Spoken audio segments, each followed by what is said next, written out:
favor of apartheid? It had nothing to do with it. Forget apartheid. It doesn't? No, forget it. Oh. Of course, this is not racial. This whole South African thing with Mandela in America is not racial. He's here raising funds. Racial. It is not ideological.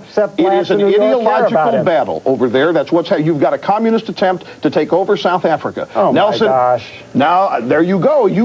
It's not fashionable these days to still think that there might be some threat. All right, fellas, we're going to have to take a break. And when we return, we're going to discuss in this very thoughtful discussion of whether it's a good idea to have posters on the buses in Chicago of men kissing each other.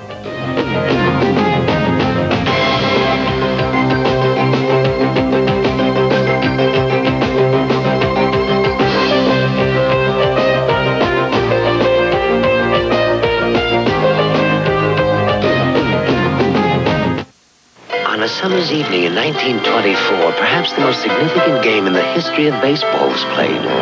What made the game truly historic was the time of day, nightfall. For on that night, a band of GE engineers ushered in the era of night baseball. Baseball under the lights, making possible for us all the many brilliant nights to come.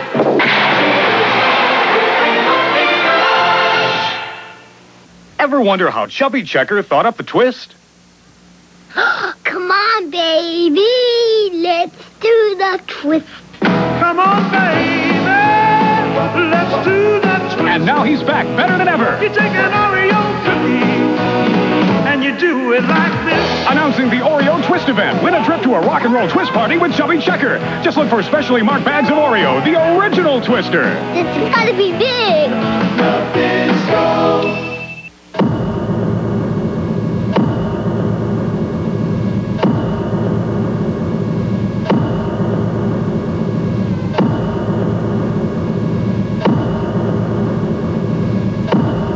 New MCI Vision gives my business, the big business long distance control, the fortunate 500 get. Why MCI? They see us in the proper perspective. Introducing MCI Vision, big business long distance for your business. As banners for freedom wave around the world, one leader still defends the flag of socialism. In an interview with Ted Turner, Fidel Castro speaks out on the Soviets, America, and his future. A conversation with Fidel Castro, Monday, 9 Eastern on CNN. Welcome back to Crossfire. Yes, Crossfire, a television program. But we have here two of the biggest mouths in radio. On the right, from New York City, Rush Limbaugh. On the left, from Chicago, Bob Lassiter.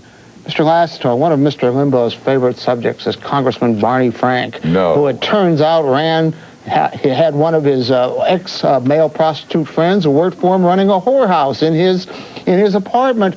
Apparently, the House Democratic majority thinks a slap on the wrist will be enough for that. Do you agree? Well, what would you think? The chair, perhaps? How about a condemnation? How about a censure where he stands up in the House of Representatives and is read the riot act? How about anything 6, wrong 7, with 8, that? 9 months of having your life drugged through the papers without any substantiated charges? No substantiated charge? You don't think those are substantiated Barney knows charges? somebody that ran a prostitution service. And you know anybody? The guy was a male prostitute. Hired the guy. Barney hired the guy and said for 2 years. Not as a prostitute. Yes, and he said he didn't know what was going on. But Barney Frank, who said of Ed Meese, he's been careless in his associations. He should be fired. He said of Oliver North and Ronald Reagan, well, it was going on in the White House basement. He had to know what was going on. Oh, well, you admit that there's something more stature conscious about that? Ed Meese was an attorney general who gave loans and got loans and got jobs and gave jobs. The special prosecutor said at the end of the investigation, I don't think he did anything wrong, or we can't find anything, but we think he might have done. I mean, it was a travesty of what happened. The special prosecutor brought charges and Oliver North was convicted. No. Ed Meese. He's going to talk about Ed Meese. Ed Meese was brought up on a $60,000 questionable loan. This has hardly anything to do with Barney Frank. But Barney Frank, who brought it up? Barney Frank is the one who wanted Ed Meese out of town for far less than what Barney Frank has done. Ed Meese was implicated in things involving the government. You don't think that it's anything wrong with an American congressman running a gay male prostitution ring? Well, yes, I certainly do.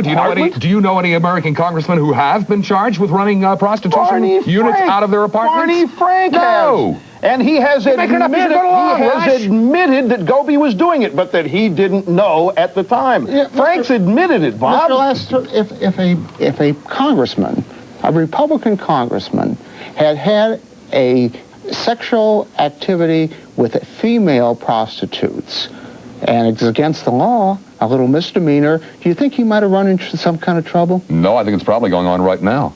Isn't there such a case? Isn't there such a case? Buzz Lukens. What happened to Republicans said, Buzz, this is not going to be good for us. Out. Get out. The Democratic leadership is calling Barney a genius. Oh, it is correct. It is correct. They did not say it. They did not say it until Barney Frank got in trouble. Then they thought, uh-oh, double standard coming along. This Barney Frank thing is too good to waste. We better get Buzz Lukens. We don't have much time. He was perfectly Why do you think it's only this? Why do you think it's only this with Barney? I know you have a theory. Why don't you throw it out? Outing. Barney has threatened to name 6 Republican gay congressmen twice. He's threatened to do it, and he made a speech not long ago where he totally denounced outings, and he couldn't stomach it. What do you want? And somebody said, I want to discuss a different kind of outing, Mr. Lassiter. In your town, they're trying to put anti-AIDS posters in the buses where they have men kissing men, women kissing women, and as an anti-AIDS proposition, and a member and an alderman says that shouldn't be in the buses. Isn't he right on that? Isn't that offensive? No, he isn't right, because what he said is it shouldn't be on the buses because it will cause black youth to take up a homosexual lifestyle, and nothing could be more absurd. Well, isn't that offensive? Isn't that poster offensive to you? Well, I'll tell you what's offensive about that poster to a lot of people. There are 3 panels, not 2. On the first panel, it's a black man and a white woman kissing. On the second panel, it's 2 men kissing. And on the third panel, it's 2 women kissing. It says kissing doesn't kill, greed and indifference do. Isn't that just ridiculous? No, it isn't ridiculous. It happens to be the truth, but an awful lot of people would like to think that AIDS is what is brought about by homosexuality, and it isn't. It's brought about by a lot of things. Rush, we now have, speaking of AIDS and what causes it, the International Red Cross is boycotting the International AIDS Convention going on in San Francisco today because of this ridiculous American policy that says people who are AIDS carriers cannot enter the country. Now, would you know something that the Red Cross doesn't know about the danger of spreading AIDS? As far as I know, Michael, there's a 10-day visa that they're letting people come in for this conference. It's not a waiver. It's not a waiver, you understand. Yeah, so what? I mean, there's no beef here. For the conference, sure there is. Michael, look, this is a behaviorally spread disease in all cases except little babies who get it from pregnant mothers. Now, doesn't it make sense that if you increase the universe of people who have the disease, you expand the odds of the disease being spread? And when there's no cure for it, so what should we do? Put them all in detention camps? No, did I say to put them in detention? We're talking about letting others into the country here. No one has to get AIDS who doesn't want to, as you just put it, except for unfortunately little babies. Well, I'm not aware of any great problem that we have with hordes and hordes of people with AIDS trying to get into the country. Well, I really don't. I think that misses the whole point. Isn't this another one of the great non-issues of the day? I think it misses the point of the AIDS conference. I mean, the point of the AIDS conference is that you've got the single largest collection of people trying to find a cure, and the gay community's out there protesting them. All right. We have to take another break. When we come back, we're going to discuss a couple more issues, and we're also going to talk about the growing power, political power, of talk radio.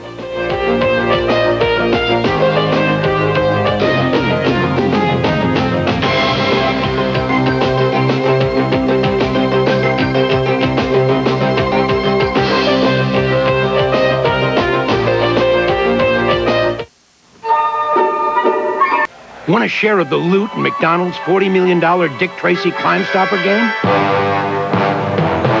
Just play your cards right and win a Big Mac, French fries, icy Coke, or up to $1 million. It's easy. Rub out the evidence and follow the clues to solve the crime. You're finished. Dick Tracy. The movie is only in theaters. I'm rubbing it out. The game is only at McDonald's. Ooh, I love the taste of crab delights from Lewis Kemp. Crab delights tonight. It's a seafood paradise. Crab delights tonight. Crab delights from Lewis Kemp. So easy, so delicious, right out of the package in your favorite dish.